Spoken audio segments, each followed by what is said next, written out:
Hello, my name is Bogdan Chornomas, and I'm going to be talking about topological barrier to replicable learning. That's based on a joint work with Zachary Chase, Shai Moran, and Amir Yahudev. First of all, I want to start with something that this talk is not about, because it gives some perspective on the replicable learning. Okay, and it's also based on a recent work in 2022. There was a characterization of learnability, and effectively, so what's important for us, this work was infinitely based, and it was qualitative. So what I mean by that, the main theorem of this work from our perspective was the equivalence. So a class H cannot be replicably learned. That's what we care about. If it has infinite Littlestone dimension, and equivalently, if it has infinite threshold dimensions, that is, it contains arbitrarily large thresholds. And effectively, thresholds were used as a main tool to prove it. So effectively, if your class, so thresholds, they are very simple sort of objects, and if your class has arbitrarily large, then it cannot be replicably learned. And also, it worth noting that the paper was also about differential privacy and online learning, and all those things, they are equivalent to each other. However, first of all, it's infinitely based because, well, I mean, you're talking about Littlestone dimension, about infinite thresholds or arbitrarily large thresholds. So if your class has to be infinite in order to any of those conditions to be applied to it. So if you are talking about, for example, finite classes, then it simply does not tell you anything. And also the rate at which those quantities sort of go to infinity, it varies. It is very different. It just and it's like very, very different. Like the gap can be larger than exponential. But maybe what's the most like surprising thing is, as I told, large thresholds, they serve as an abstraction to replicability. Effectively, it means that replicability parameter would be 0. And naively, you would think that, okay, if I have sufficiently large threshold in my class, then it would be not very replicable. But that is not true, because every finite threshold, as opposed to like infinite ones, they have a replicability parameter of 1/2. And so effectively, it means that they can be like learned in a very, very replicable way. All right. As opposed to that, the things that I will be talking about, it's going to be finitely based. So all abstractions, they're going to be finite, and they're going to be quantitative. So we can say that if your class has something, some finite subclass, then its replicability is less than something. Okay. And namely, as abstractions to replicability, we have VC dimension, which is maybe like sort of naively can be expected. But also VC star over 2. VC star is a dual VC dimension. And I also put there VC over 2, although VC is already here, but this VC over 2, it applies even for weak learners. That is, if you learn at least something about the class, then VC is still an abstraction to replicability, although like VC over 2. Okay. And that, for example, one can naively pose the following question. So let's say we have a class which can be learned with some stability. It is an often encountered phenomena that if you can do something with something, then you can boost it up to like almost perfect, for example, stability. But what immediately follows from this theorem is that if you have some certain class of VC, for example, 3, then the best you can hope for is stability of 1/3, no matter what you do. All right.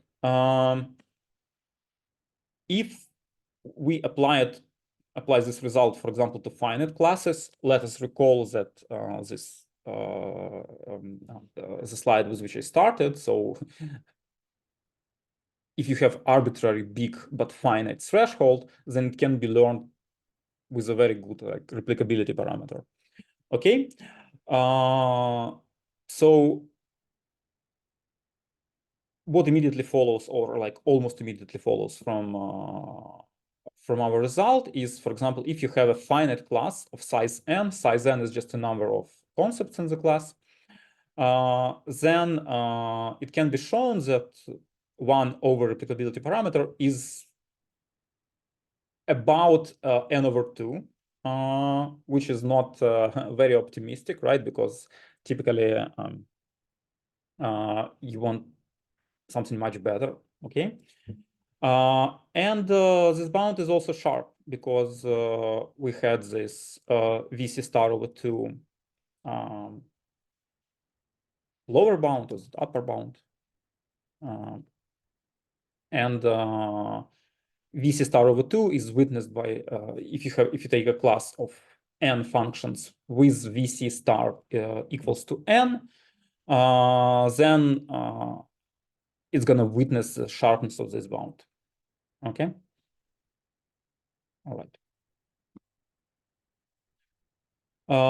And now also maybe like a little bit of a technicality, but let me address it. So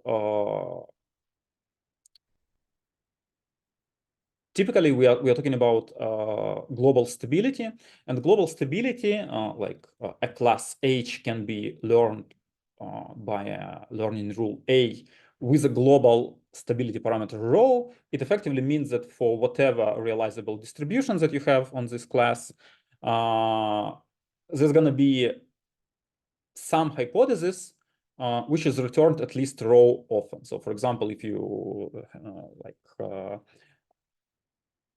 0.1 replicably learnable, then regardless of what distribution you choose, there's going to be a hypothesis such that you would see it on every like 10 runs. So so there is a like relatively frequent hypothesis here, and what we deal with is some sort of like a reciprocal of this notion. We are talking about least replicability instead. And least replicability, it means that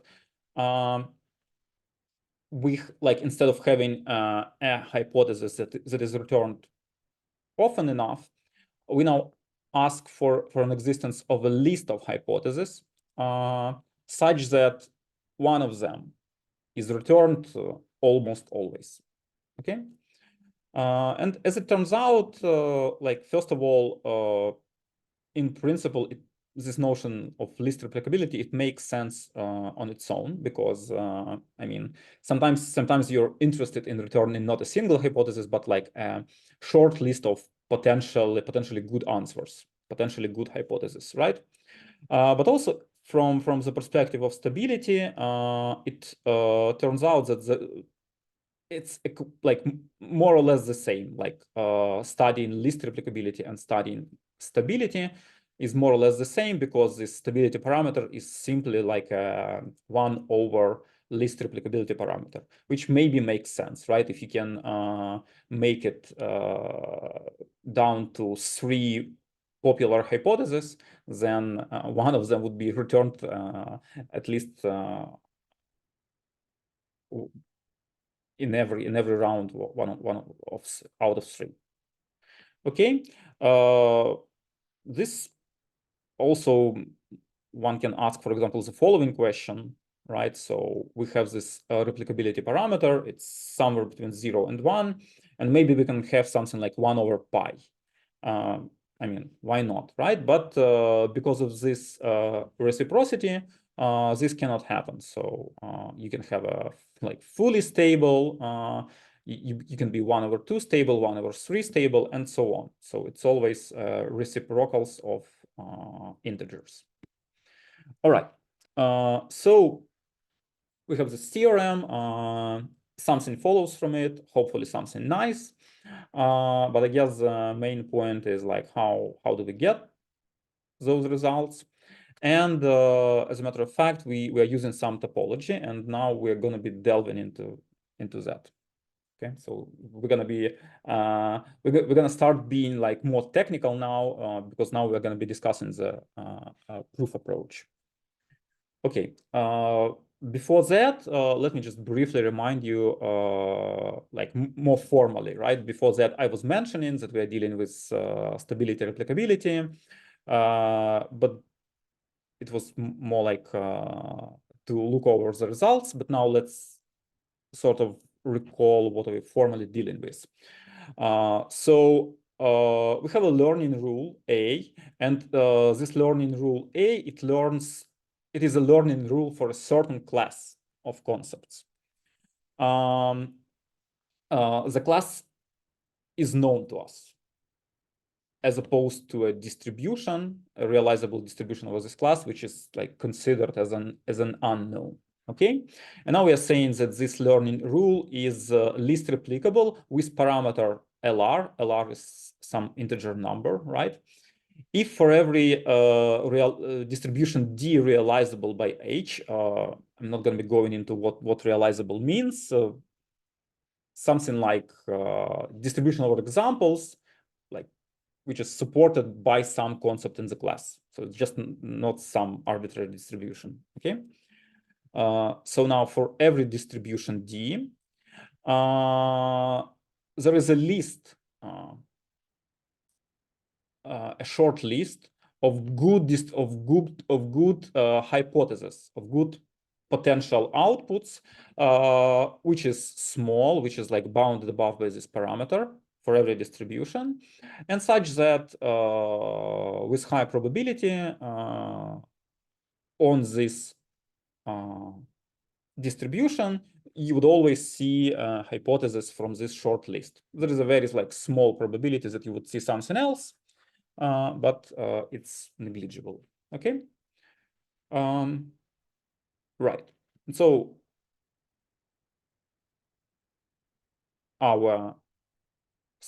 an important thing is that we have a distribution, and for every distribution, like we have some potential outputs of this distribution on it, and we have a list which is also parameterized by this distribution. Okay. Now, going back to topology, as long as we want to apply topology, we'd better have some topological space. But luckily enough, in this sorts of problems, there is a very natural topological space associated to class. Namely, that's a space of realizable distributions. Okay, realizable distributions, let me remind you that the things that we care about, that the things which are actually fed to the algorithm and on which the algorithm should behave well. Okay, so I guess it's better to explain an example what this topological space is. So let's say we have like a small class. It only has 4 concepts, and its domain is of size 3, so everything's pretty small here. Those four concepts, they are translated into 4 maximal simplices, which you can see on the picture. And each of these simplices, it is sort of based on 3 points. 3 points is the size of the domain. So it means which makes every maximal simplex here 2-dimensional. And then intuitively, the distribution, for example, if you have a distribution which outputs an example 1 minus with probability 2/3, and an example 2 plus with probability 1/3, it would be located on this line between a point named 1 minus and a point named 2 plus, and naturally it would be like sort of like a convex combination with those weights, right? this distribution would never return anything on 3, but if it would, then the point would be somewhere here. Okay. Anyways, so that's our space, and it's a metric space. It's a finite metric space. It's compact, and all in all, it has a very reasonable topology, metric topology. Okay. Now, what is important for us is now we can reformulate sort of what we do. So we have to have a list repeatability, we have to assign to every distribution a short list of good hypotheses. But alternatively, instead of sort of mapping distribution to a list of hypotheses, we can take a hypothesis and map it to a set of realizable distributions such that H is in this list. Okay, so it's naturally like a very, very straightforward operation, right? Just alternative way of looking at the lists is by looking at this family of sets, right? And then it turns out that list repeatability can be very well characterized in these terms. Namely, so for each hypothesis H, we have this subset of the space of realizable distributions, CH. They form a cover because for every distribution we should have some good output. Every hypothesis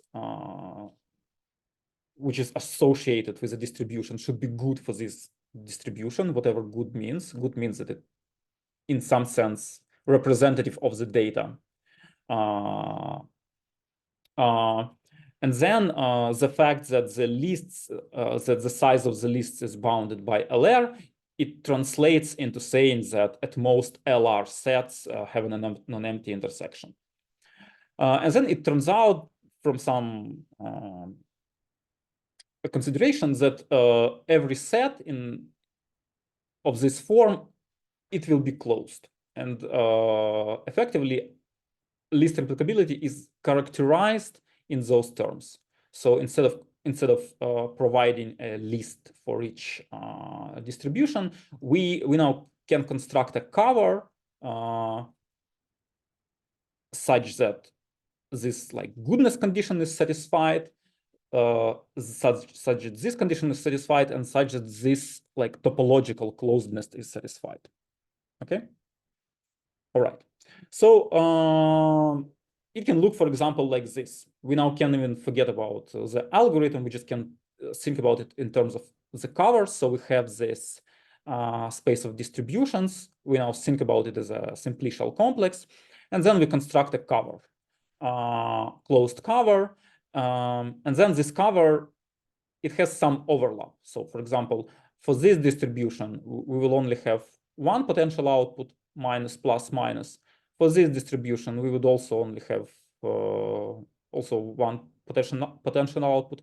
But if our distribution ends up being somewhere here, then there's going to be two outputs, minus, minus, minus, and minus, plus, minus. Okay, that's what our algorithm will end up producing as this list. Okay, and then you can find a point somewhere here probably, such that you would have three, such that it will end up being in three of those sets. And we call it overlap degree, the maximal number of the sets that intersect. So in this case, the overlap degree is 3, and that's the quantity that we care about, because this is the list replicability number of this particular algorithm. Okay, now it's getting like a bit more technical. Now, in our topological space, in our space of realizable distribution, there is a natural antipodality. Namely, for example, if we have a distribution 1 minus with probability 2 over 3 and 2 plus with probability 1 over 3, then its antipodal would be 1 plus with probability 2 over 3 and 2 minus with probability 1 over 3. So effectively, that's a distribution which like is distributed like on the same points, but which tells you the exact opposite of D. That's D minus. All right. And then sometimes you can have a distribution such that its dual would not be supported by any function in the class. Okay, we don't care about that, but sometimes it does. Right, so we mostly care about the part of this space of the realizable distribution, which is closed under taking dual, right? So in this case, 1 minus 2 plus is in the space of realizable distribution, and this one is also. So basically, we end up with this sort of boundary. Okay. And now we combine those two sort of observations. So first of all, we have a cover. And second of all, we have this antipodality relation. And the crucial observation is if you have a hypothesis which is good for a distribution D, then it cannot be any good for minus D, right? Because distribution is good, it means that it sort of explains the data that D provides you, but then negative D tells you the exact opposite of D. And so naturally, if your hypothesis explains D, then it cannot explain negative D. Okay. What does it mean in terms of the covers? So in terms of the cover, it means that your cover is antipodal free. That is, any set in it cannot contain both D and minus D. Okay, and now that's basically like a very topological setup. So we are now interested in the minimal overlap degree of a closed antipodal free cover, and it's a setup of Borsuk-Ulam theorem. So Borsuk-Ulam, it comes in the shape of Borsuk-Ulam, but also there is a Lusternik-Schnirelmann, which is an equivalent sort of theorem, but which is stated in terms of the closed covers. Okay, the original Borsuk-Ulam and Lusternik-Schnirelmann, they would tell you something which is not quite relevant to us, but there is a local version of Borsuk-Ulam, which is based on the result from like the paper of Goncalves, Jaworowski, and Perger, which tell you the following. So if you have a sphere of n-dimensional sphere, n-dimensional topological sphere, and you have a closed antipodal free cover on it, then its overlap degree is at least Z. Okay, and again, that's precisely what we care about.